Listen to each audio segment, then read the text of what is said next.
Welcome to The Third Story. I'm Leo Sidran. Today's conversation features jazz saxophonist and composer John Eliis. John grew up in North Carolina in a family that valued the arts and creativity, but also surrounded by what he refers to as country people. He attended high school and part of college at an arts academy in North Carolina before moving to New Orleans and eventually settling in New York City about 15 years ago. He works regularly as a sideman with jazz artists including Dr. Lonnie Smith, Miguel Zenon, and Darcie James-Argue. He's the kind of musician who brings real energy and enthusiasm to a project, and also a real sense of his own personal identity. I first heard his playing during his long-standing tenure playing with Charlie Hunter, and I was floored immediately by his sound and his ability to sound at once modern and totally classic, funky and soulful, and always with a sense of humor in his playing. John has also recorded a number of albums under his own name, and with a project he has called Double Wide. His most recent solo project, called MOBRO, is a long-form narrative collaboration with playwright Andy Bragen, and it was released earlier this year. Throughout our conversation, John returns again and again to the importance of where he came from and how the people he saw growing up influenced his values as an artist. He also discusses the advantage of being isolated when he was learning to play and the importance of self-study in jazz. In many ways, it seems that being somewhat isolated and finding jazz very much on his own is what helped him to develop his own sound and musical voice. John is a fixture in the New York scene, but he's also very much a southern fish out of water. I really enjoyed this talk.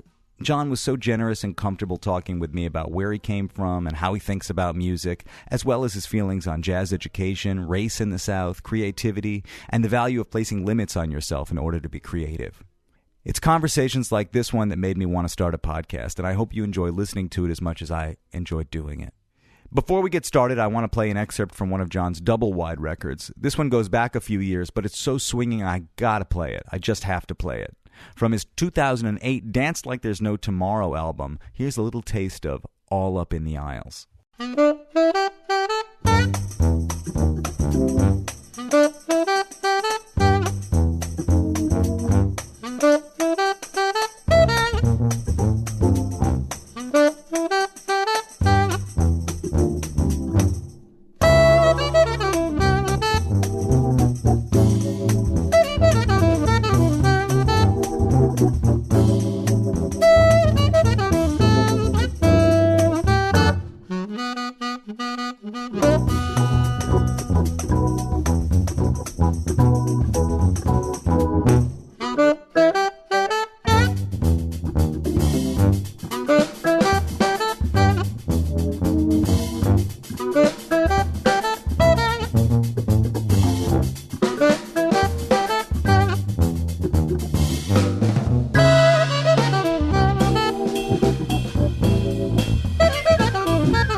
John Ellis, thank you for being here. Oh, my pleasure. Thanks for having me.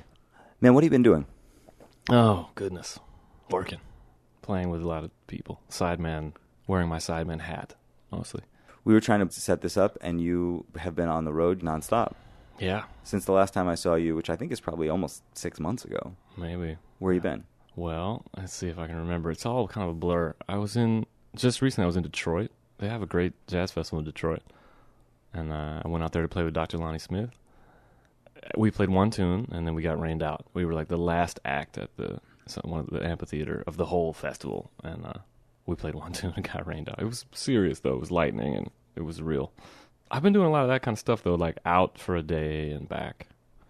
But the summer was crazy. I've been teaching, for the last 4 years, I've been teaching in Italy at this Italian camp in the Veneto region, Chioggia. So I did that. That was nice. And I was playing, but just before that, I did a few jazz festivals in Europe with Darcie James-Argue. Mm-hmm. And then after we came back from all that, then I played Newport with Darcie and Miguel. Yeah, I'm involved in a lot of things. Some of them, like Darcie and Miguel, both very complicated, require rehearsal time, especially Darcie, and also just, practice time to get it together. It's a lot. It's hard for me to keep up with. It's definitely hard for me to explain. But to you, not so hard. But it's funny how often this happens where other musicians will probably relate to this. You meet someone, I'm 40 years old now, so I've been doing this for 20 years, I guess. But you meet someone and they say, "Oh, you play music? Oh, okay. Are you in a band or you just play by yourself?" And that's a really common question, which means that it's something revealing about how people think about what it is that we do. Mm-hmm. And that question in particular just always freezes me in my tracks, because I'm like, I don't know how to answer that question in a simple way, because there's something in the question that already shows that there's something that's not quite understood about what it is we do. Like, well, I play saxophone, so just by myself would be really unusual. But kind of a cool idea. Maybe I should. But that also is like, what do you think they mean? I think they mean, do you lead your own band only, or do you play in a band that I would know the name of? Or is that what they mean? I think the first question is, do they understand what jazz music is and how it works? Most likely not. I think people do relate to the concept of a band, not just in jazz, but in pop music, and the way people kind of connect to the music that they listen to. A lot of times, right. They like a band. They like the idea of a band. I mean, for people ask me that too, like, "Oh, do you have a band?" People ask me that too, and they seem disappointed when my answer is, "Oh, well, the name of the band is the name of the leader of the band." Right. So I don't know what they mean exactly. That's the other thing. That's true. You just captured it. I always try to answer it as simply and as honestly as I can, which is a huge challenge. And then they always seem disappointed, like every time. And then I'm like, but they always ask the same question, and I always feel like, okay, this is my chance. Okay, I'm going to get it right this time. I'm going to answer it honestly, and they're going to get it somehow. And then you realize that it's probably like a 6-week course that they would have to, and that feels kind of disappointing, because you feel like, oh, man. Well, I guess it's a little similar to when people are like, yeah, I'm in systems analysis, computer, for whatever a company, and you're always just like, what the hell does that mean? Like, or consultant. Consultant, consultant for networking system management. And then I always try to figure out, well, what is your day like? Yeah. You know what, man? That's the great question. But better than asking, "Are you in a band?" I think would be, "Oh, you're a musician. What do you do? Like, what's your day like?" Yeah, what's your day like? Even that's kind of hard to answer. But I want to ask you that right now. Man. What is your day like? I have to say, probably more than I hope to be doing in the future. My day is often managing whatever the next thing coming down the pike is. I'm looking, okay, so there's tomorrow, and then there's next week, and then there's 2 weeks, and I need to be playing clarinet really well on this thing, and I better make sure I'm doing. So a lot of it is like this. I have these hours, and I have this. If I don't spend the time preparing for whatever it is coming down the road, then it's not like I won't survive it, but it'll be more fun if I'm prepared. So I spend time. Usually, a lot of it is like preparation, musical preparation, or logistical preparation. Musical. Well, preparation. both, but often it's I mean, it's certainly both. If it's a sideman oriented thing, then the logistical stuff is thankfully that's one of the appeals of working as a sideman is you're not doing as much of that. You're just sort of you go where they tell you, and you get there at the time they tell you to. But the preparing for the music can be really. I think also if someone asks you to do something really complicated with very little time to prepare, and it doesn't pay very well, and you achieve that, you actually do it, and maybe do it a couple times, then you can find yourself in a funny world where like you're on a list of people who are capable of doing like, you know, hard things, you know, for no pay and with no time and, you know, no preparation time. And it's exciting. I mean, I always wanted to do that, but then you start to be like, maybe it would have been smarter for me to just not prepare, mess that up, and or like, not get yet on that list. And then because you can start to get consumed with. I have a lot of things that inspire me, but one of them is certainly just to like try and improve. So if someone asks me to do something that I can't do or that I think is challenging, or like the first time I played with Darcie is a great example. Like I didn't have a chance to rehearse it really, and I went and did it cold. It was big band music, and it was just such a catastrophic failure on my part, you know, like from at least how I felt. I mean, because Darcie's music is like the guy next to you is playing the same thing, it's an eighth note off. And I mean, everything that you've learned about what you're supposed to be doing in big band kind of gets turned upside down. And if you're not prepared for that, and it's metrically complicated, and there's all this doubling, that is what hasn't really been my forte. And recently I've been doing it more. But, you know, then I was like, oh man, I got to do this again, you know, so I can learn the lessons that I want to learn from this, and you know, and then you get in there, and then after a certain point, you're like, okay, I'm able to do it, and then you're like, you know, wow, it's a lot of time that I gave this. Like, was that smart? Like, did I? And I mean, Darcie's music's fantastic. It's just more about like, if you have a limited amount of time, how do you spend it? And I think that's increasingly the question that I'm asking myself, you know, and trying to be in control of. I mean, so much of my life is responding, you know, and a lot of that is also because you're trying to make money, you're really trying to survive, and it's not easy at all. So when stuff comes up, you're like, and you have the time to do it, you say yes usually, or I do. But I mean, I think having control of your time so that you're doing the things that you're doing and also making money doing that's sort of like the objective. You know, I think that there are some people who excel at being sidemen or working in other people's projects and maybe have a harder time getting their own projects off the ground or getting things happening.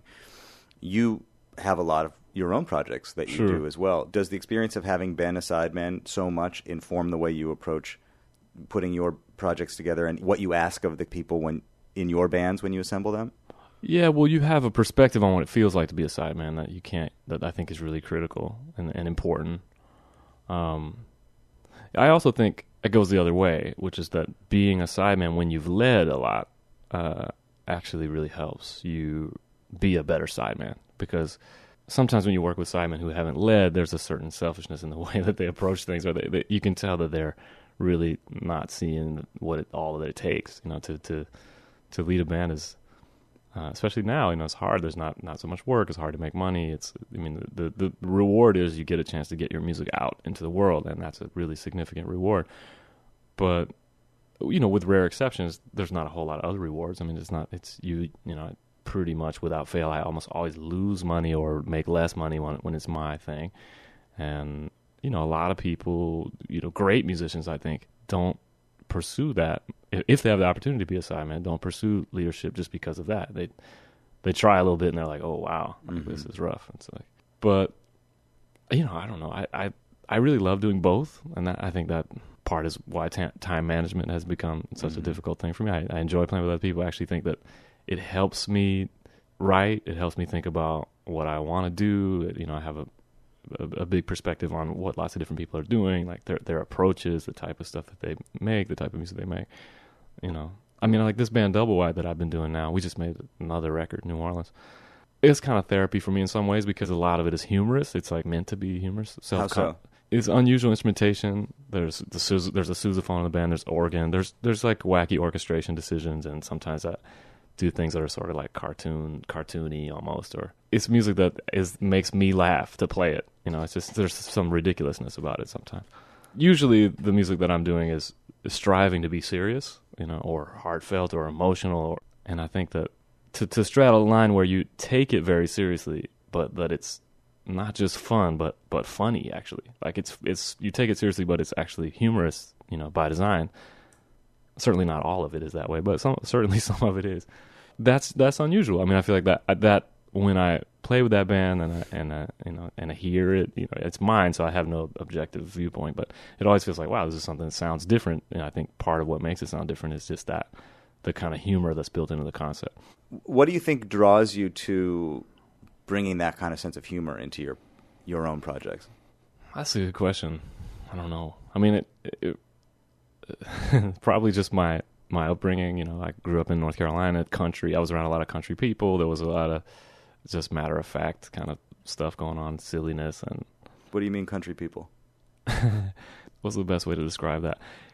Country people exist now in every place, but in the way that I'm thinking about it at the moment, it kind of has to do with artists take themselves seriously. Like they take themselves seriously as artists. And they're like, my art is so important and it's so great. And there's just something so ridiculous about that when you step away from it for a second. And all of us are guilty of that, myself included. And I feel like country people, the type of country people I'm thinking about, they just are so unimpressed by that. They're so like, come on. Like, my dad, like, as I used to get taller, as I get growing up and I get a little taller, my dad would say to me, he's like, I said, you're 4'9". He's like, I didn't know they could stack it that high. Stuff like that. Yeah. Or, And what did your dad do? He's a minister. He's a country preacher, kind of, and, small church preacher. But in the Presbyterian tradition, which is like, my parents they're interesting. They're both highly educated. My dad went to Princeton Seminary, and, Presbyterians are supposed to learn the text in Greek and Hebrew. And my mom was an English teacher, but in a very rural place. So there was a tension, certainly, especially for my mom. There was, I think, a real tension. My dad likes he likes gardening, and he likes being in that environment. But my mom is, culture person. She's interested in what's going on, interested in art, and has always written plays and all this kind of stuff. So she was quite isolated. I mean, I think the older I get, you can make a strong case that my brother is an artist, I'm a musician. I think our vocational choices are connected to my mom feeling isolated. And that she went out of her way to expose us to things. So we always had this duality of, this kind of country upbringing and then this kind of cultural outlook, which was not so much what was going on there. What were the kinds of things that she was exposing you to or turning you on to? Books. She was always trying to get us to read. And then the theater, going to see theater productions, and she tried to put some on. And then we would travel for things, especially as we started to get older.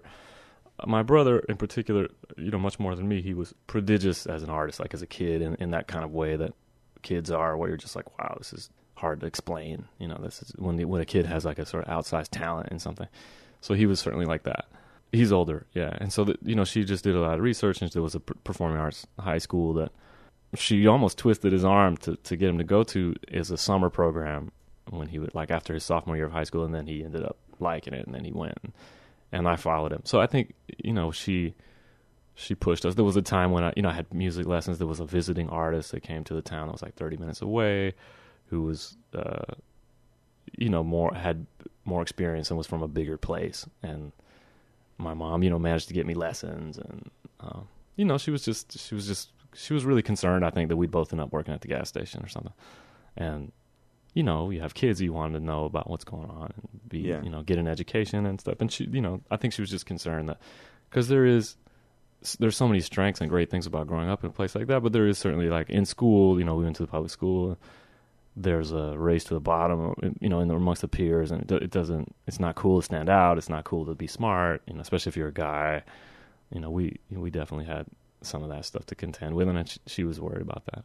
So you did her proud, and rather than working at the gas station, you became a saxophone player. And ironically, that's true. I mean, so many people, my peers, had fought their parents who were like, lawyers and or whatever, doctors or whatever, that wanted them to be doing something, I guess, traditionally thought of as safer. Careers in the arts are, like we said, are you in a band or do you just play by yourself? I mean, the careers in the arts don't make sense to most people, and in some ways for good reason. They're hard to explain. But my parents were cool. With that. They were supportive. I think they saw that. They both kind of have careers that are service oriented, and my dad in particular, it's in religion, so it's mystery oriented, and it's like there's a lot of connection. There's a community. There's looking for a community bigger than yourself. There's the Holy Spirit is like improvisation, really, I think. I mean, it's the same. Yeah, man, I want to talk to you about that, because I imagine that you heard him deliver quite a few sermons over the years. Sure. Was that some of the early performance that you saw? Improvised performance, do you think? Yeah, I think at some level. I mean, my dad is interesting because he's a humble guy. He didn't like being in the pulpit that much. He's shy. I mean, there's something about that that's cool. I mean, in a way, when I started, I felt kind of the same way. I mean, performing wasn't like a natural thing for me. Like, I was just dying to get in front of people and show off. But yeah, he would get up there. And, a weekly discipline. I've been trying to see if you could like translate that into what we do, but just every week, like at exactly the same time, you have to perform this thing you wrote. I mean, that's cool. That's like kind of a cool way to be. And of course, he'd be scrambling like Sunday morning, Saturday night. But yeah, I mean, my mother's father's also a minister too, and I think my dad would agree. Like, he's more of an orator, and really preaches these really incredibly well structured. With all the cadences and all. But yeah, I mean, there's something about that, I think, that's very, very connected, certainly. What was the music like in the services? Traditional, unfortunately, church in general and church in the South in particular is pretty segregated by race, and Presbyterians are kind of known for being pretty uptight, but we were still in the South, and in the rural South, so people are like, they sing. And my dad had two churches at first, and the Union Church, which is the one that we didn't go to as much, I felt like they were more, I don't know, like it was somehow more soulful, like the singing stuff. But it's mostly congregational singing. Every once in a while somebody does some solo or something like that. But my dad he loved to have special music and stuff. So as soon as I was interested in playing music, he had me up there doing stuff, like as much as possible. So I played in church. And what was the first music that you got interested in? That's interesting. Like, that was like became a passion, like that kind of thing. Everything was kind of like that kind of thing. There was like folk music around, and there was congregational singing. All that was in the background. And then my family there's a lot of members of my family, Southern people that play music in an amateur way. So ukuleles, my grandfather played the flute and the guitar, and everybody sings. So all that was kind of in that atmosphere. But I didn't get excited really about music in like an intense way until I was a teenager, and that was through jazz. So I think that's what's a little bit odd about me compared to a lot of my peers. Most of them had something else. Like my brother was really into hip hop, like early hip hop in the 80s, and that influenced me a lot through him. So like whatever, like Run DMC and Big Daddy Kane and Eric B and Rakim and like just all that stuff. Grandmaster Flash, that was always around and was influential in that in a certain way, but it was still through my brother. Like, he had ambition that he wanted to be a rapper and all kind of stuff like that. It's crazy. And he did a lot of like graffiti style artwork. He was very influenced from like New York City hip hop culture. Was kind of like his big influence when he was a kid in the middle of the country of North Carolina. So that's already kind of odd. But yeah, it was something about jazz that kind of got me turned on to music, and then I got most of my interest in other music was through that when I first got excited about jazz. And the jazz I got excited about was Charlie Parker and Dexter Gordon and Cannonball Adderley and Joe Henderson and John Coltrane and like that, Monk. I mean, that was kind of the beginning of music for me. Did you play saxophone in school band or anything? I started playing saxophone late. I mean, I started playing, the first time I really ever played one was for marching band. I was playing oboe. That's a funny story. I mean, I started on clarinet in 6th grade. Basically, where I grew up in the rural South, like clarinet was a girl's instrument, and peer pressure is like really big. So I was like playing this clarinet and feeling, oh no, it's a girl's instrument. I didn't know. So I wanted to switch, and so I switched to. I ended up switching to oboe. I don't know how that happened. I think my uncle had played oboe, and my mom was like, "Oh, oboe," and so I didn't know what an oboe was. I didn't know what it looked like or really what it sounded like or anything. But somehow that got floated, and the band director, I think, loved the idea because nobody plays oboe, So I ended up playing oboe, which was fun. I mean, just at first, just to be doing something like that weird, then you feel like you're different, and that was great. And then that kind of got me into that school. I mean, my brother had gone to that performing arts school, which is very exclusive, and then as an oboist, I got in, and I had already played saxophone just for 1 year in the marching band because you don't march oboe, so I just like picked up the saxophone school horn, and I played it a little bit. As I went to that school, that's when I really started to get excited about playing jazz. So basically, I was like, jazz is the music that I love the most, classic sounding jazz. And here I am on an oboe, and it became clear to me that the trajectory of being an oboist wouldn't lead me to where I wanted to be. I somehow convinced the school to let me stay in and switch to saxophone, which was kind of amazing. A lot of that, I think, had to do with the fact that the saxophone guy was so cool, and he saw some promise or potential. I mean, at the time it had to only be that because I wasn't really playing very well. Certainly not saxophone.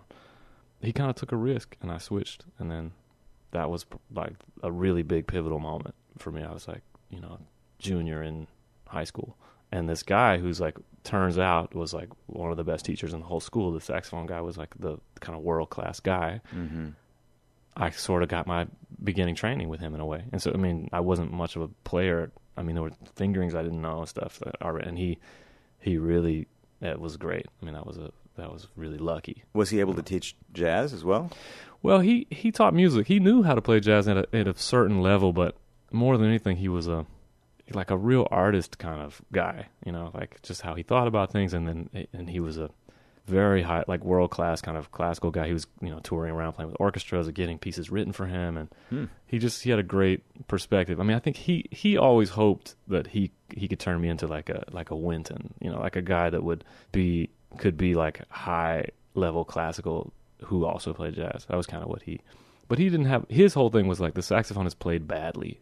Just the instrument itself is being played badly so often. And so if you can learn how to play the instrument well, that'll prepare you to play whatever you want to play. And that turned out to be great for me because I think I do end up playing a lot of different kinds of things. And I talked to him on the phone last week, actually, and I thanked him again. I thank him all the time because I think I might have given up if I didn't have the foundation, because the things have been so difficult sometimes. But there's some foundational stuff I got from him that I think has been really helpful. Technical. Yeah, technical, just connection to the instrument. And it's not even like I always feel connected. It's just that I have a foundational understanding of what to do when I need to try to reconnect. And also I still have the sound of what he was doing and sort of his approach to playing the instrument that I think about. And I think that's allowed, I mean, within the music, I think that's allowed me to have, sometimes people say, oh, your sound, I recognize your sound as something unique. It's hard for me to tell that, but I think if there is something in my sound that sounds a little different from the, in the jazz world, it probably comes from him. It's just because his sound was a huge influence in a really initial time. Literally his sound. Yeah. That you were hearing his sound, and that when you were learning how to play the instrument, that was the sound you heard the most. Yeah, and I imitated him. I mean, to play classical tenor, I was absolutely trying to get to the sound that he had. That sound was really big in my head. Yeah. So that was the first sound that I was like trying to sound like. That opens up a bigger question for me, which I think about a lot with people when they're learning how to play music, especially jazz, and they're inundated with so much material to be responsible for, and listen to all this stuff, that maybe it becomes harder to find your sound when you're listening to all the stuff at once, whereas when you are really exposed to one or two or half a dozen strong influences early that you can sort of internalize and work with and then open up to some other stuff, it maybe does help you find your sound a little easier because you're really just, like you say, like you're learning how to play the horn, and you have, despite the fact that you're hearing all those records, you have this one sound that you are hearing over and over again that's influencing the way your sound develops. Of course. And that was my outlet because I was playing in lessons and playing in little saxophone quartets and all that. And that was the style also that I was, mostly doing. That's a really interesting question. I mean, I think then you can get into like how much does this information explosion that we've had in since I've been doing this, how much of that is an advantage, and what are the drawbacks, what are the liabilities? I mean, it's easy to romanticize about the era when people were going to hear another great saxophone player, they would have to huddle around the radio and like try to really hear it and capture it. I mean, there is certainly something about our access to so much makes us care about it all less. And I think the emotional investment is kind of everything. I mean, that's where you find yourself. And I think when it's like, oh, it could be this, it could be that. Oh, I know what that sounds like. Oh, that sounds like this, and this is that, and that's this, and you just kind of jump.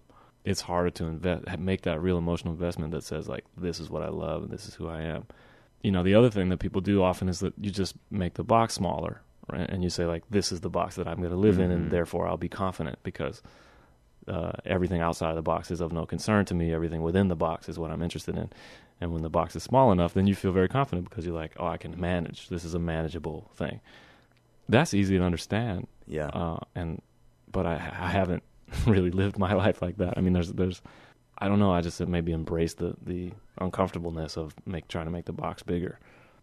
But I think some of that comes from the fact that I studied with this classical guy, and that kind of already was outside of the box, I guess, or at least in terms of how a lot of people think about jazz or whatever, that this is the thing and it's within this. So you were learning the saxophone with this teacher, and were you kind of exploring jazz on your own at that point as well? Yeah, and I was, they had a great curriculum there. They had ear training and theory curriculum, which was great. I mean, to this day, we're always so self-referential, so, take this with a grain of salt, but even with jazz education, it seems like it makes the most sense to me that you get really great training on the instrument in terms of like, this is how your instrument works. You play a wind instrument. This is how you breathe. This is how you make sound. This is in a really serious way. And then theory is like, this is classical theory. This is like classical ear training. This is what an interval sounds like. This is what triads sound like. And jazz is all self-study. I mean, to me, that makes the most sense still. Much more than like an organized jazz education setting. It just seems stranger to me. It seems like, I don't know, but this is just how I learned. But to me, it just seemed like learn everything by records and by imitation. Go to what you love, and learn it all by imitating everything. But learn music in a kind of more basic, incremental way. Like, this is how it works. This is how, which is just more like the old history of classical music. Like, this is how the notes work, and this is how. Like that kind of stuff. This is how the scales go. And did you have people that were also into that music, into jazz? Like, were you trading records? How did you find out about the music? There's always a little subculture at the school of the arts, and they talk to each other, but small, and everybody's studying classical primarily. They have a guy there who wears a lot of hats, and he leads a big band, like a jazz big band, whenever there's enough interest. But I think most of the time he does that, and it's a little bit from the perspective of training people to become versed in, like, this is what jazz articulates, this is what reading jazz rhythms feels like, this is what, these are people who are studying classical music who are going to maybe have opportunity to play shows or play, we're trying to train them with practical skills that will allow them to make money. And that's kind of where it comes from. There's not so much of, like, these people want to be jazz musicians, like, for real. Right.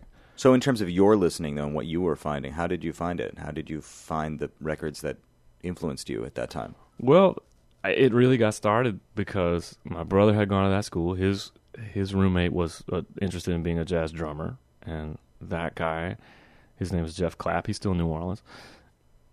Sort of took me under his wing as his friend's little brother, and he made a bunch of tapes for me. And then that was the era when Wynton was touring with a small group. He hadn't started Lincoln Center yet. He was everywhere. He was all over the place. And his dad, Ellis, was about to start this program at UNO. And so he was telling people, like, oh, there's this thing going on. My father's going to start this program.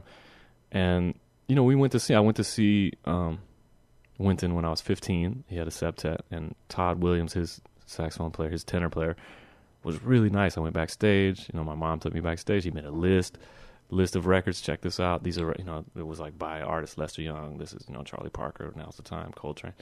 And, I just kind of diligently, bought that stuff, and that was like cassette tape era. I remember I bought Giant Steps on cassette tape. I mean, this is true. I bought Giant Steps on cassette tape. I had the school tenor because it was like whatever the school tenor was. I put on the first track, which was Giant Steps, and since it was first, that's where I started. And I had this tenor. I didn't know how it worked really, and I just started trying to transcribe it. I started transcribing Giant Steps first, and the funny thing is that how great that level of obliviousness is. That was your first transcription? That was one of the first things I tried to transcribe. I mean, I remember listening to the thing, but when you're that oblivious, like Giant Steps and Cousin Mary, and like there aren't really gradations of difficulty. It's just like it kind of all seems the same, really. Like to me, I was that oblivious that to me it was like, this is just some notes that I need to figure out what they are, and I guess these ones are going a little faster. They all seem fast. It's just a matter of like how much can you slow down the thing or. It's interesting that I felt that way, but it's also interesting that you selected, but you didn't necessarily know that was considered to be like one of the hardest things to do, and it's an expectation at a certain point not that at all. Should do it. It was just that Todd made me this list that Coltrane was on the list, and that was the first record, that was the first tune on the. There wasn't any connection to all of that, stuff around Giant Steps. Like this is oh my God, this is an event, and this was a monumental, and this is so hard, and. And also, like, much later I learned there's, Tommy Flanagan, he struggled with the changes and stuff. And I was like, oh, it always sounded great what he played. I didn't know that it... And I had the same experience. It still does to me, You're like, then you get better and you're like, oh, I see what they mean. But it still sounds awesome. It's like, Curtis Fuller on Moment's Notice or whatever. I still love what he plays on that, even though he's like not playing the chords. Yeah. But it's just, I guess I feel like at that time, it was all just sound, and I had this thing that made sound. And when I talk to people about playing, especially people who are really trying to learn from the beginning, I always try to talk about that because I feel like that was so important. I had this classical stuff I was trying to get together and trying to learn how to play the instrument well, and then I just had these sounds that were like all mystery, and they were just sounded really cool, and there wasn't any sense of, I was kind of isolated. I think that was an advantage, at least it feels that way now. Yeah. Nobody was like, oh, this is really hard, and oh my God, this is this, and this. It was just like, this list of tunes that this guy made for me and records, and then it was just like me trying to figure it out. And like by the time that you take that much time with something, you go really slow, and it was really slow, because it wasn't like it was easy. Then it's like giant steps to me to this day actually seems not difficult, really. It makes so much sense. It's such a logical thing, it's just like doesn't seem. But I think it's sort of like if your first language is Finnish, then every other language is easy to learn how to speak, or, right. or if your first language is, I don't know, some really hard thing, it's like. Yeah, maybe. But Coltrane's way of thinking about stuff was just it was so system oriented and so logical, and like I find Wayne Shorter tunes to be much more like where everything seems to be melody based and just have these beautiful sounds, and you're trying to make sense of what is this bass movement, like what key are we in, how does this work? Coltrane is just like, here's 3 keys there, you divide the octave into equal parts, we're gonna go 5-1. It's just like that's super logical. Yeah. I don't know. It's interesting to think about. You talked about how the churches were racially segregated or divided growing up. What was the racial divide like outside of church? Was it equally as divided? I've been thinking a lot about that. In my experience, it as I remember it really wasn't. And I think that part of that is that we were so rural, and part of that was you're dealing with, I was born in 1974, so I didn't have any concept of this, but at the time especially, but my parents went to segregated schools, high school, all the way through high school, and the civil rights legislation that had passed and the integration that was happening in the South was still new. It was still a relatively new experiment, and I say experiment because I think it's in a way more segregated now than it was then. I went back to visit my old school, and I was surprised by that. Like that, the school that I went to happened to be, it looked like it was more white actually than it was when I was there. And then one of the teams we used to play, which is like the town where John Edwards is from, Robbins. Yeah. So that was real close to us. Milltown, Robbins. That was just exactly, as I remember, just exactly like our school. And then I went to that school too, and that school was like very much more like minority population, Hispanic, Black. They've done a lot of things in the South to, like, basically that I think have taken things backwards. A lot of stuff at the legislative level to try to, they do things with busing and districting and all this kind of stuff to make it so it's, it's legally integrated, no longer segregated, but actually starts to look more like segregation. And I think that's really unfortunate. But when I was there, there were a lot of things. It was like nobody really had any money, or there wasn't much sense white or black or whatever. White or black. It was like country people. There's a lot of farmers and whatever. Some people had more than others, but no. I guess the way it felt to me, at least, nobody really had any money. And so, and if land was, a lot of people had land. Land wasn't worth much, and it was, very, very integrated. The way I grew up was very, very integrated in that way. I played a lot of sports. I played just all throughout my whole childhood. There was an integration. Now, what it didn't have was, race was basically perceived, at least from my perspective, it was black and white. There was very little else. There was the woman lived across the street from us was a Lumbee Indian, a Native American, and she looked after us after school and stuff. And so, there was some Native American stuff, but essentially the way people viewed race was in a two, it's like as a duality. Mm-hmm. The idea that you would be Jewish even was like made no sense to me. I had never known anything about that. So it's a funny way to grow up, But in some ways, it laid some foundation for becoming a musician, especially playing music that's traditionally black music. Yeah, no question about it. And I think about that a lot. I think about the responsibility of that. I think about the complications of that. I think I've always felt culturally close to black people, Southern black people especially, because the culture is so similar. The food is similar. The church, the environment in the church might be a little different, but everybody goes to church and everybody. the similarities are huge. I mean, my cultural similarities, I think, are much more close to, Southern black people than Northern white people in some ways. But then you can't use that as an excuse to get away from all the crazy privilege that you still have, and the fact that ultimately in the South, especially, is still a white supremacist reality. I mean, and I think, a lot of white people in the South are so oblivious to that. I certainly was, growing up. You don't really think about it. You don't question it. It's not white supremacy like the Klan, although the Klan is, in there. It's much more just like the whole society is that way. It's just you're dealing with a legacy of essentially like an apartheid era, type of legacy. Yeah. It's not easy to overcome that. And that's why I say the experiment is still an experiment, because things are still very segregated in so many ways. And I think, white people have a hard time examining privilege. They don't like to talk about it. But it comes up so often, it comes up all the time. It comes up, I think about what's going on in Ferguson and all, all that stuff. It's like, I think when you hear the discourse, you realize that there's still this sense of like our people and their people, our history and their history.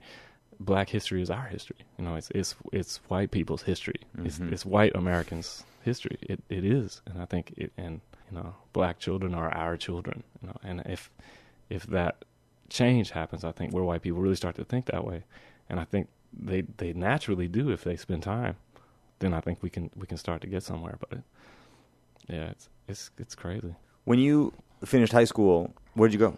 Well, I went to School of the Arts for high school. I went as a sophomore, so my thing was all off the grid, like it didn't line up the way it normally does when you go to school. But so sophomore through my first year of college was at the School of the Arts, because they actually had a college program and they had like a master's. The music program was more like you get in, you start wherever you are, and you go through the program. Right, and it was like a boarding school. Did you live there? You can. It was cool actually, because I was there. I lived there first year, and with the high school kids, they're pretty strict about curfew and all this stuff, and then my parents actually moved to nearby that next year. So as a junior, I moved back with my parents and actually had a lot more freedom because my parents were like pretty loose. So that was great. So that I was there only, I guess, for that first year. And then after that, I lived with my parents, or I moved into an apartment. When I went to college, I moved into just an apartment with a roommate. And then subsequently at that point, I was like, okay, I did 4 years of this school. It's, in a way, it's like 4 years of college, but it's still high school in other ways. I got a little behind in terms of the academic stuff, because not in the coursework or anything. It's just it was so arts specific already in high school that like I needed some requirements, and I just didn't take as many classes as you would have if you went to a traditional high school. So I had to finish something like that. Then so my sophomore year I went to UNO. I was saying there was a connection between these kids at the School of the Arts and guys in New Orleans. Yeah. So it was sort of like a conduit. Everybody was influencing everyone. And so I went down there to study with Ellis and Harold Batiste. And that was my first, like, I was going to jazz school. Yeah. And I think that's when I first realized that, like, oh, wow, I've been doing this in a way that I thought it was terrible in a way. I was like, oh, I don't have access, and I just have to do. And then I realized, like, oh, that was probably the right way to do it. Like, that was working. Was it not working for you as well once you got down to New Orleans in the more traditional academic setting? Yeah, in a way. Well, it was just that I felt like, because I had this sort of arts school education. I mean, my ear training teacher was like, I had studied with Nadia Boulanger, and like, there was like, they were real serious. And I was still thinking like, okay, this is classical and then jazz is something else. And then you get there and you realize like, oh, wow, like that. I mean, some of it had to do with UNO. Like their curriculum was a little bit, at that time it was a newer program and the curriculum wasn't so like rigorous. But there were also there were a lot of students there who, they were like beginners in a lot of ways in terms of just their education. They don't, But then you had Ellis and Harold Batiste in particular, who were kind of my two big mentors, and they were incredible.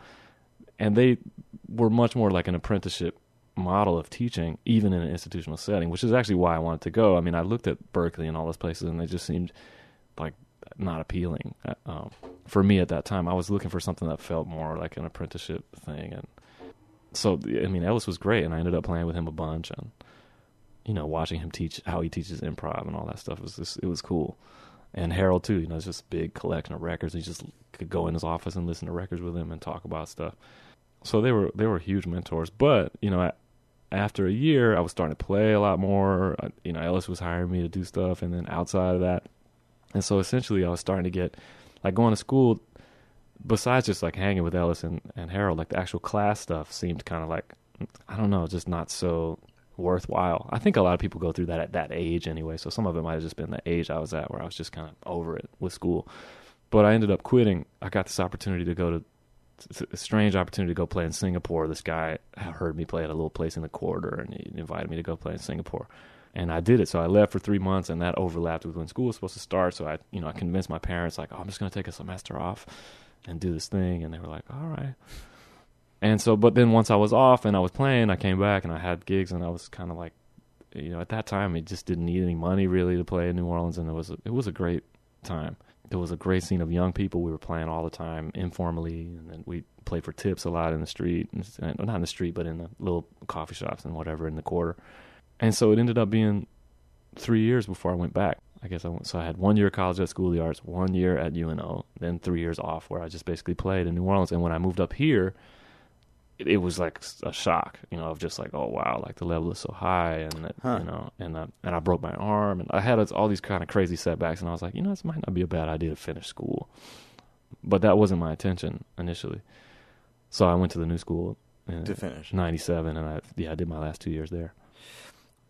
New Orleans sounds like also, despite the fact that you had been in an art school and surrounded by artistic people, New Orleans sounds like it was the first city, more or less, that you had spent any time in. Yeah.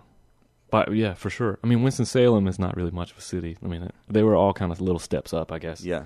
And so what was the experience just of living in New Orleans like for you? And It was exciting, man. It was so exciting. I considered it, before I went to New Orleans, I considered coming to New York. My brother was already here. That seems so overwhelming. I mean, the idea of coming from really rural to like New York. I mean, my brother did it, but he loved it. But for me, it does seem like too much. So, but yeah, New Orleans was like a good sized city for me. But yeah, it was exciting. I mean, I was young. I was in New Orleans. We were just acting crazy and doing crazy things. But for the most part, just trying to get better at the music. Yeah. If the sound of your first saxophone teacher's sound influenced your approach to playing the instrument, how did the music of New Orleans impact the way you listened to music or the way you played it? Yeah. Well, it felt intuitively right. I think it was slow paced. It was Southern. It was like what I knew.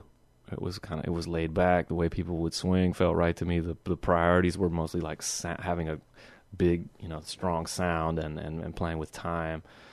Like all that kind of stuff just kind of felt like naturally in sync with what I was used to. And even when people play, there's a free kind of avant-garde scene in New Orleans, and even when they do that, it still has this inclusive, like, come play with us, come be free with us, like come and it's interesting. There's an inclusiveness in the whole musical culture of New Orleans that I really liked. I always identified with. Whereas like New York, you have that here too, of course. It's hard to make generalizations about New York, but because there's so many people, there. It's more often the sense of like, okay, back off, get away. Like, this is my art. This is my thing, and I like that too. Like you're in the audience, listen to this thing. New Orleans is much more like you're in this with us.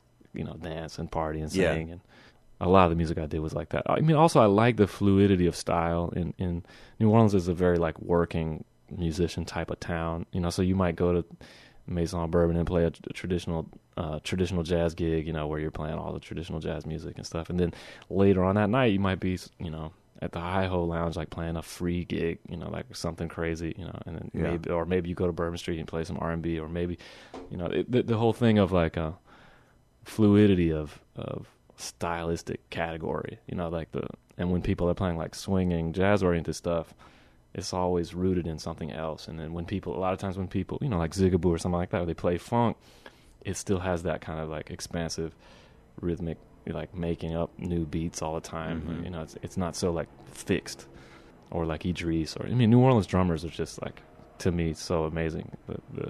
Have always been kind of my favorite. Like even Hurlin. Hurlin played with Wynton for so long, and I think because Wynton is a person that people have strong feelings about, I think some people say, oh, Hurlin and Wynton, they kind of loop him, especially if they don't lump him in there, especially if they don't like something that Wynton's doing, and you kind of miss what, Hurlin is like an unbelievable drummer, like of all styles.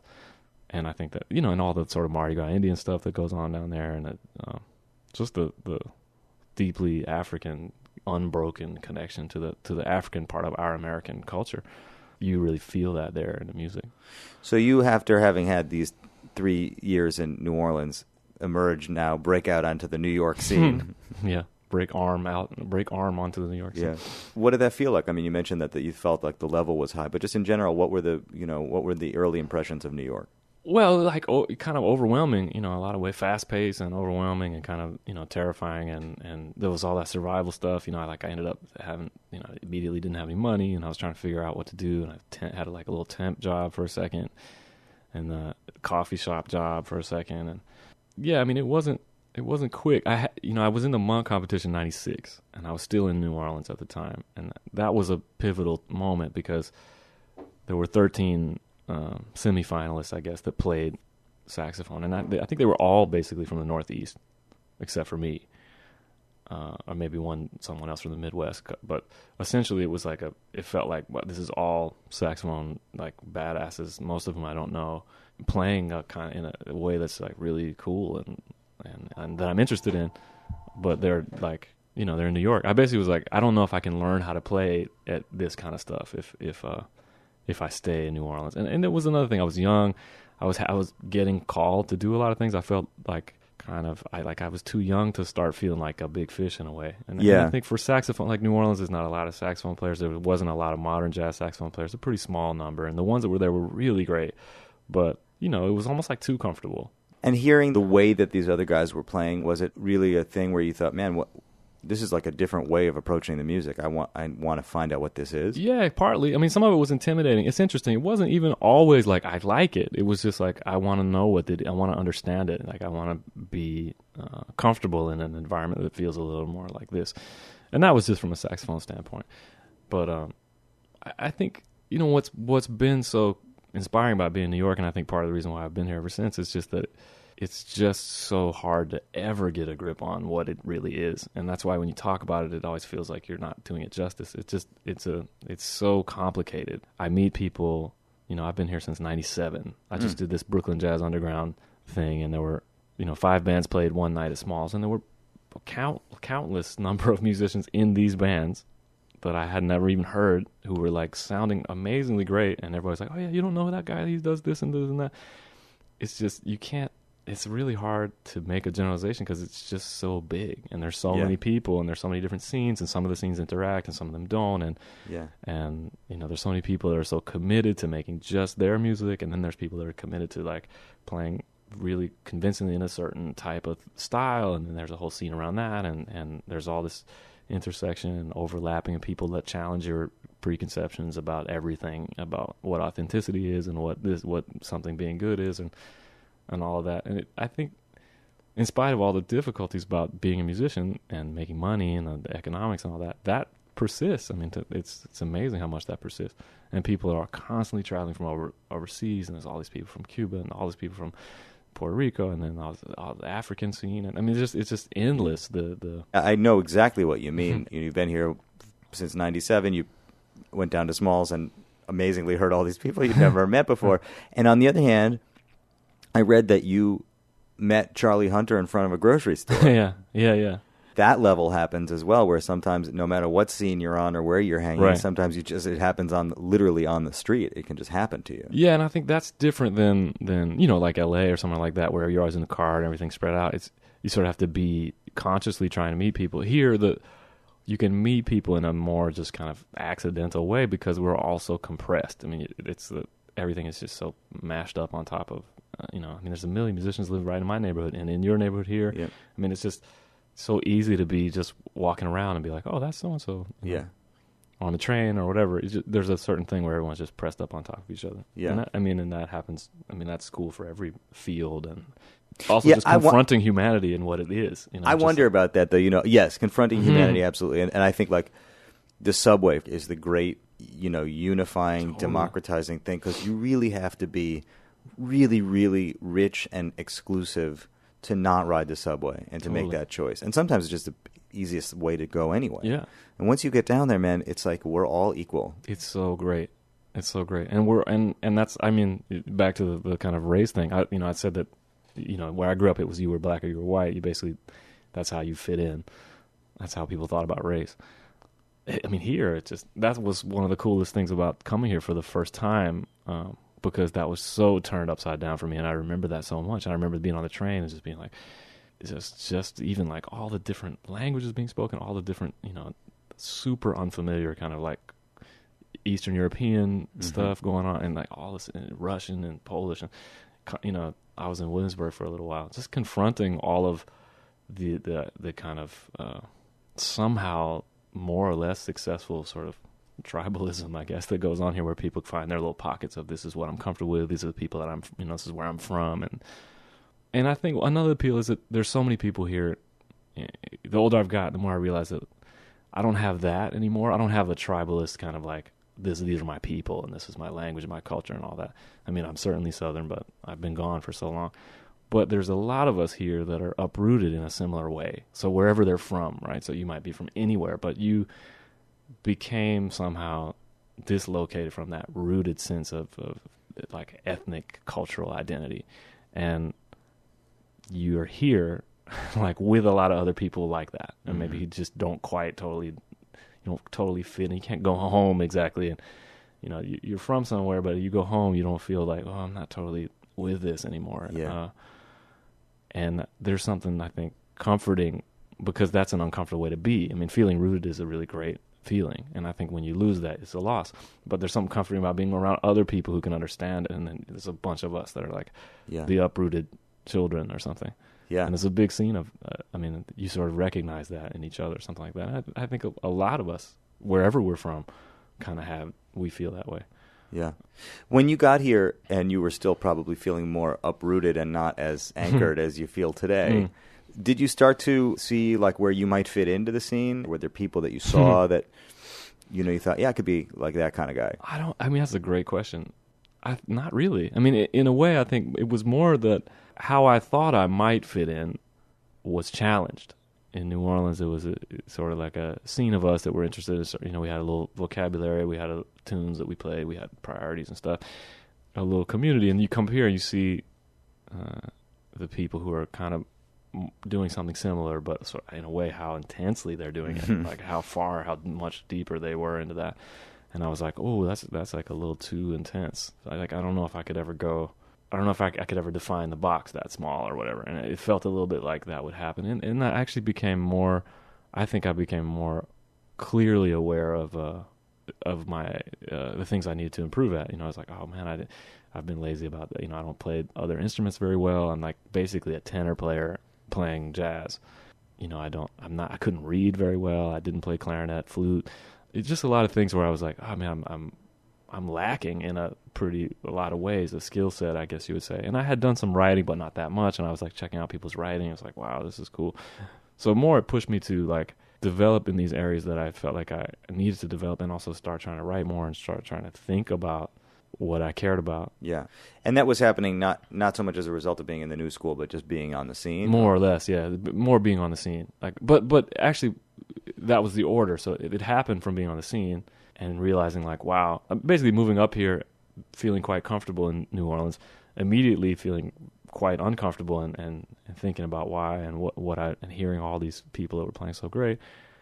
And that pushed me back to school. So then I was like, okay, going back to school, this could be a good time to do it. I mean, partly I don't have any gigs, and partly it's becoming more clear what I might work on. Like, so when I went to the new school, I focused a lot on those kinds of things. I spent a lot of energy working on composition, and I was older. I didn't feel I had played a lot, and I had made a little record of my own and stuff like that, and I felt like the playing part was going to be all right as long as I kept doing it and working on it and stuff. But I didn't feel like, oh, I got to prove myself and learn and play. I much more felt like, oh, I want to learn these things that I want to write for big band.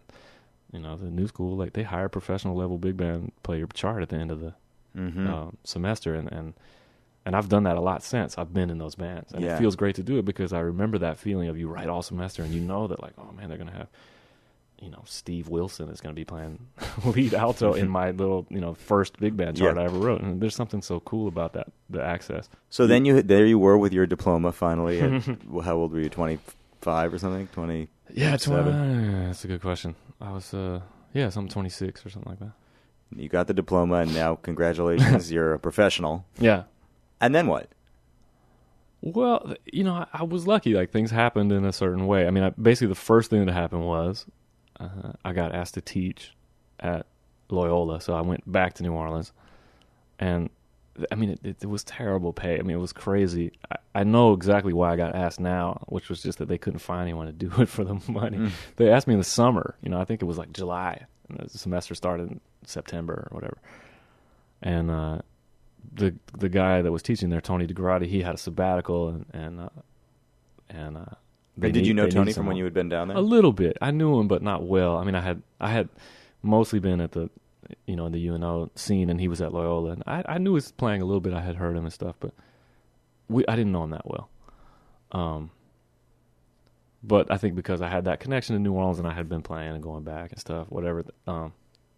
Somehow I was on the list. I think they tried to get Rick Margitza. I don't know the whole story about all that, but Rick also has a strong New Orleans connection and knows those guys well. And I think he wanted to do it, but I think he was at a place in his life where it was like just no way he could accept the money they were offering, which was just so low. Was he here? Was he here at that time? He was, I think. He's because I think he's been in Europe for a long time. Yeah. But he was here when I first moved here. I remember seeing him and talking to him, and he was, he was already getting frustrated. He'd been here a long time, and he was, his career also started so high, such a high note, and I think that also made it hard. It depends on what your trajectory is. If you're like super young, all of a sudden you're on Blue Note as the next hot thing, and you're playing with Miles, and in a way, it's unfortunate. I think for him, there's kind of nowhere to go but down. And like the new reality was just hard because he had so much so soon, and that's a whole nother story. But I feel lucky in some ways that didn't happen for me because it's just got to be hard, Yeah, I think it is actually relevant to this part of the conversation in the sense that, when you think about who were the people that you saw when you moved here and what kinds of careers did they have playing saxophone. Right. There are a million stories in the city, but that's certainly one of them. A young lion, there was no way to live up to it. First of all, there was no business to support it, and second of all, there was no way for him to live up to that. Yeah.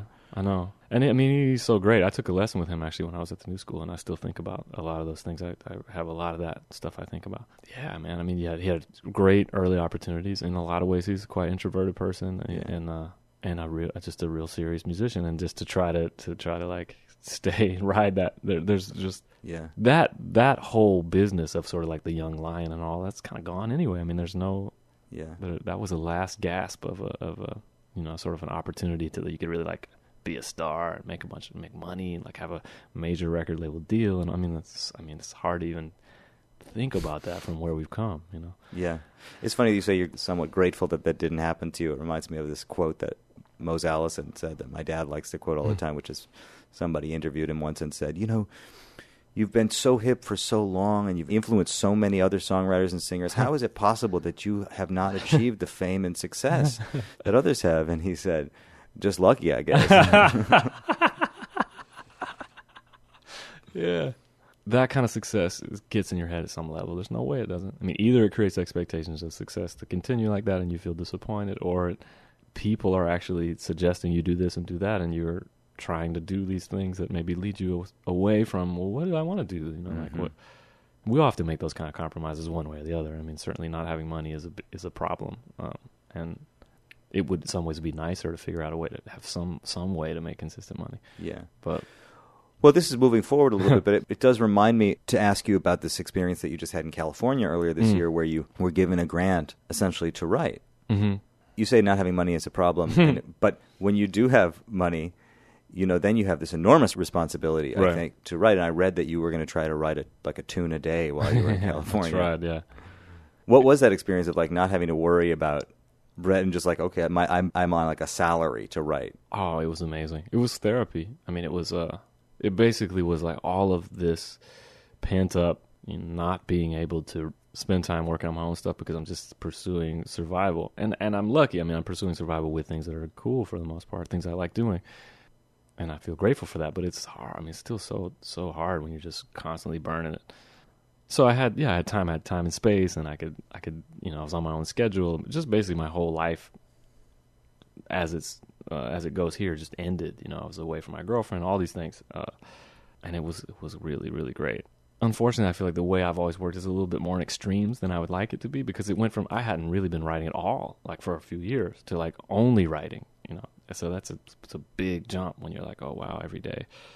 But I loved it, and I set it up for myself such that I wanted to write 90 tunes in 3 months, because when you fail at that, you still succeed kind of. I ended up writing about 30 tunes, which still seems kind of impressive when you think about it. I mean, it's a it wasn't what I had hoped for, but it kept me really focused, and I was writing all the time. And right. If you had said I'm going to write a tune a week, you might have written a tune a month. But if you said I'm going to write a tune a day, you wrote one every 3 days. Yeah, something like that. And the tunes expand, and you have trouble. And also I had so much half-written stuff and fragments and all kinds of things like that I was able to kind of investigate, and I was reading. I mean, the funny thing is that what I set myself up for probably would have been like a 3-year. I mean, I had these books I wanted to finally read, and I had these things I wanted to finally study this on this instrument, study this. I mean, the list of sort of things that I would like to do if I have all of my time and I don't have to, is like so long. All of a sudden, 3 months was like really short,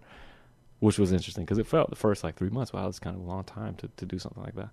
And I've always been a little bit irresponsible with the money part of it. Immediately I was like, how can I fly my guys out that I'd play with and do gigs here, and door, it was basically like little door gigs, and I was like flights, and I did some. It wasn't like I took the money and just got comfortable. That's that's the jazz musician joke. How does a jazz musician end up with $1 million? Yeah. He starts out with $2 million. Yeah, exactly. And it's like, I got some bread. Finally, I can lose some more money on some gigs. Yeah, and it's I mean to be truthful, it's cool because it funds you enough to take care of what your needs, but it certainly is not one of those grants that's like, oh wow, this is like big money. It's not it's a sort of like, so you don't have to say yes to all the little gigs. Right. And here's the money from all the little gigs. Right. Right. Here it is. It's not. It certainly isn't. It's not a high paid thing by any stretch. It's instead of. But it gives you time. Yeah, it's instead of.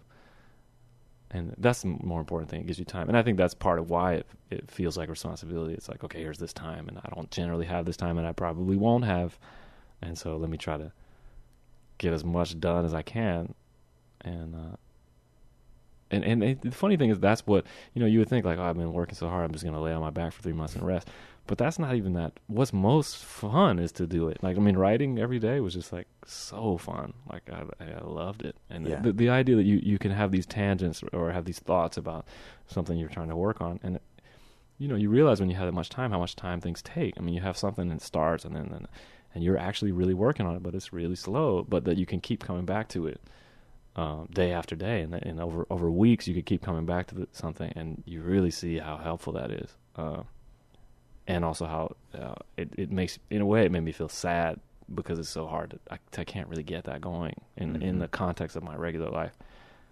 But to just pursue and the ideas you have and how it starts to snowball a little bit, or just being in that zone starts to foster being in that zone even better, and that the whole thing kind of builds. And it was so great. It was just sad that it ended. Really, it's just like, wow. And it made me think, like, what a great gift, like what an incredible opportunity, and how can I share this with my friends? Like, how can I, who can I try to help get out there to do a similar thing, and how can I make sure that I'm thankful to the people that make this happen? That's Herb Alpert, man. Did you know Herb Alpert was such a huge benefactor? I had no idea. Oh no, well, a little bit. I knew that he also has supported a school in Harlem, a high school in Harlem or something, and. Yeah, I did know a little bit. I think he saved them. I think he saved them from going out of business. He made all that money with A&M, and has been so generous. I mean, there are lots of people in the music that have made money, but I don't know how many have been giving at that level. I mean, UCLA is funded by him, their jazz program. Wow. Cal Arts is funded by him, and pretty much every kind of jazz education, jazz school oriented thing that's going on in California, he funds it. He funds Monk. He funds a bunch of stuff. So then you think about all the people that that came from California that are playing this music, and how, who knows, or were it not for all of them at some level came through something funded by him. And he's quiet about it too. He's not taking, he's not out there like talking about it or anything. Yeah. He's just making art and making sculptures and. Yeah, I know he's painting and sculpting. I had no idea. I mean, my perception of who Herb Alpert was just turned completely upside down. Did you meet him? No, and he's not. It's not even It's not about that. No. I mean, although it would be nice. I mean, I would like to thank him, Yeah. because it was such a cool thing. So it's funny when you mention this thing about all the musicians from California, and it raises, a question that you allude to, and I know you've talked about it a little bit before, which is that there are a lot of great players coming out of great schools, more than ever, Right. And I love hearing your story. I didn't know that story, that you found it really on your own and kind of developed your own way of learning. And what's your view of the whole jazz education scene today? It's, I have a lot of mixed feelings about it, obviously. I think it's one of this book I was reading was talking about levees, like building levees that allow you to sort of be middle class, or like it's one of the middle class levees available for people in our music. Mm-hmm. It certainly feels like with a lot of the economics of jazz has moved into education. It's a place where you can make money, and I think there are very few high-level jazz musicians that aren't also teaching. It's like a thing now that it's pretty across the board. I mean, that's kind of part of what you do. Even ones who are very ambivalent about whether or not it's possible to teach jazz, you'll find them teaching somewhere and making, Do you think it's possible to teach jazz? I don't know. I think it's an open question. I think it's possible to be a mentor and be a guide and but to develop a curriculum that somehow successfully does it, I think is extremely difficult. On the other hand, I think people having access to education, it can be such a great thing. I mean, I don't know what to say. I mean, I think it's, I studied with Ellis and Harold, and they were very much mentors in the old way. Like you end up playing with them, and Ellis actually wasn't talking a whole bunch. He sort of sets you up to be in a process of discovery, but you can ask him questions, and they're very much connected to the older way of learning, but also curious. And we have to first say that education in general is such a great thing. I mean, to have an access to education, period, is such a fantastic thing, and something not to be careful about being against. Be against education is something to considering, like what that means in the big picture. So, I think part of it is just, it's really hard to do it well. The jazz education is really hard to do well, and it's hard when it becomes more of an economic thing than anything else. And the education is the reason for people to make money, who are looking to make money. Teachers are looking to make money, and when there aren't really opportunities to play, and so now you don't have a lot of experience as a player, but you're teaching, and so what are you teaching exactly? How does that work?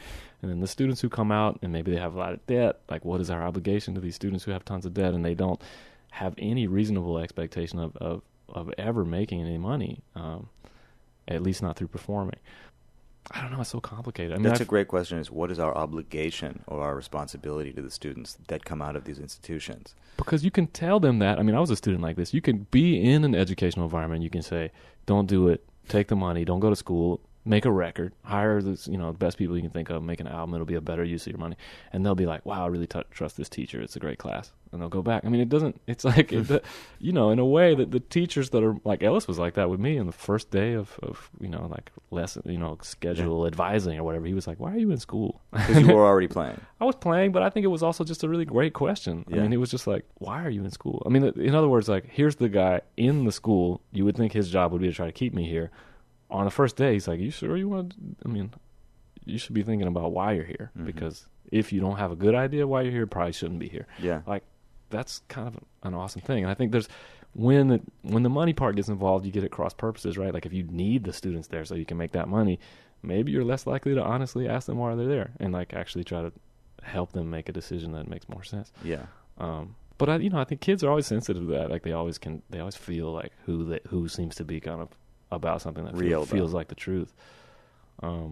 But I think it's having done it for 20 years without really with little teaching here and there, but certainly without like an actual teaching job, man, the appeal is so obvious. Like, you go somewhere, you have a regular schedule, you make some money. I mean, if you don't have family money and you don't, and you don't have some other auxiliary hustle that somehow can make you a lot of money some kind of way, how do you have kids? How do you own a house? These are real questions. It's really, really hard to do. It's a lot of people that are able to have this kind of traditional family stuff, they have other ways, or they have other something going on. It's like, if you're really going to go out there and I'm going to play the saxophone and try to make a living and actually have like what an American, lower middle class life looks like.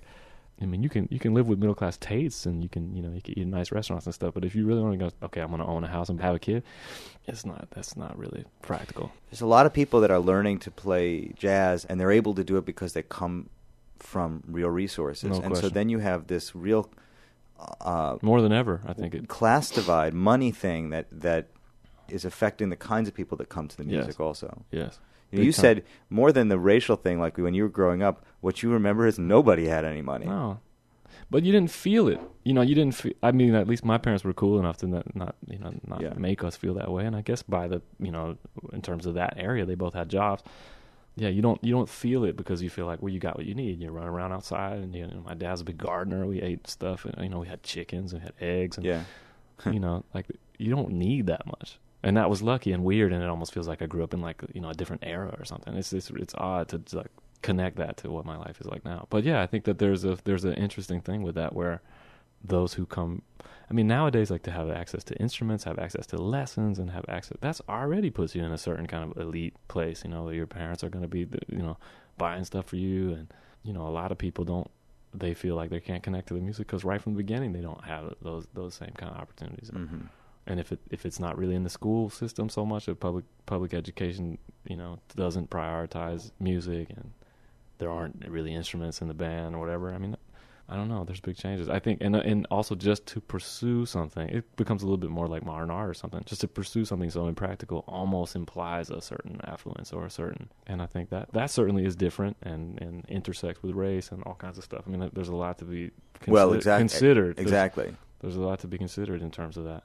And like sort of how jazz, loses its connection to African American folk music that comes out of struggle and church, and starts to become a music of sort of entitled white people.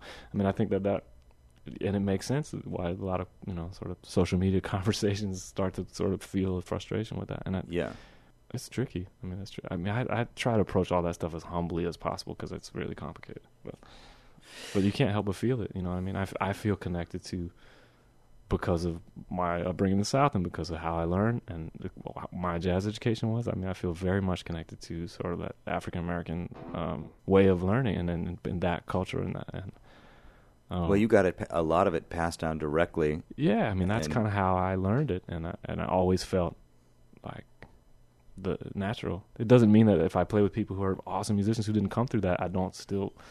I mean, it's not so simple as like then that you're either valid or you're not or whatever. But there is you can sense a big difference certainly in like what are the influences. Well, I was looking at the personnel on the MOBRO project. Yeah, and I was thinking something similar to that, which is this is a diverse cast of characters here. Yeah, I mean, I hope it makes sense for people because I feel like all of that. First of all of those people are people that I love very much and feel their music very strongly, and that's also really fun. Is like think about people that you love, what you love about them, then write music with like and try to get it all like try to get people with really really diverse skills and things that you love about them, and then try to just set them up so that it's like when they come to deliver that thing, it's like the thing that they do so well. Yeah. Or whatever. And I mean, so much about art is limiting yourself, right? Confronting your like, what are my limitations? How am I going to limit myself so that I can decide what to do? Because you're confronting, like, otherwise it's just too endless, right? You spiral. Like, what am I going to write a tune today? Like, well, you got to limit that somehow, right? Yeah. Well, and that's a kind of a microcosm of what we're doing with our careers, I think, also, is we got this thing. Yeah. What is the most we can do with this? And what a cool, I mean, it's so inspiring to think about, like the level of, I need to get a big band together. I need to get a big band together that can read some really hard stuff, who can do it for very little money. We have this little gig and it's going to require traveling. And it's just like any other scene, you call the people and they're like, what, man? No way. And, like here, it's like you got a list of people. You got people who are like, man, why'd you call so-and-so? You should have called. People are hungry. Like there's a hunger, especially if it's something that people feel like is interesting and satisfying on levels beyond money. And I think that's that can be taken advantage of, and we can all end up being poor, and we have to be careful. I mean, not to romanticize that, but there is something extremely cool about people like giving everything for something that's obviously not because they're trying to make money. Like it's for reasons that are bigger than that. Sometimes I think, I'm not really on a scene, you know. I didn't choose a box. I didn't put myself in any particular scene that I'm into. And already I've been here. I haven't been here quite 10 years, but I look back and I go, maybe I am on a scene, man. Maybe this is what it is to be, you know, just this. Right. And I have to pinch myself sometimes and remember, like, man, I get to talk to you this afternoon because we live close by, and that is what it feels like when it's happening. Sure. When life is happening, when history is happening. Yeah, yeah. And that's like back to the question you asked me, like, did you see and say, like, this is the scene I could fit into? And I didn't, and I actually still don't. I mean, sometimes I wonder, like, how, you know, how. But the longer you do it, the more people you know, you're like, this is my family, whatever it is, however diverse it is. Well, man, thank you so much. It's been such a pleasure to talk to you, John. My pleasure, man. Thanks for having me.